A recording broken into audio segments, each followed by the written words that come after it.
Happy mother's day అందరికీ. ఈరోజు మా ఇంట్లో హీరో ఎవరు తెలుసా? నేనే. ఇంతవరకు నేను వాళ్ళకి సర్వీస్ చేశాను.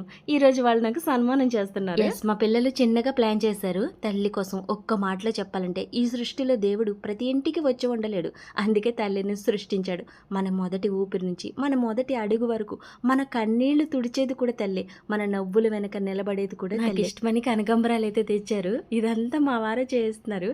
ఇంట్లో వంట కూడా ఈరోజు నేను చేయాల, వాళ్ళు ముగ్గురు చేసేసారు. ఎస్, మా వారు మా పిల్లలకి ఎప్పుడు చెప్తూ ఉంటారు, తల్లిని గౌరవించండి, అప్పుడే మీ జీవితంలో వచ్చే ప్రతి ఆడవారిని గౌరవించడం సహజం అవుతుందని.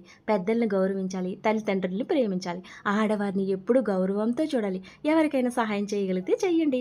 మాటల్లో మృదుత్వం ఉండాలి, కోపం వచ్చినా గౌరవం తగ్గకూడదు. పిల్లల విషయంలో ఏదైనా తూచా తప్పకుండా పాటిస్తాను. చాలా సంవత్సరాల నుంచి ఒకటి పాటిస్తున్నాను. రాజమండ్రిలో మేము అద్దుకున్నప్పుడు మా పక్కింటి ఆవిడ చెప్పింది, పిల్లలకి నుదుటి పైన ముద్దు పెడితే ఆయుష్ పెరుగుతుంది అనేసి.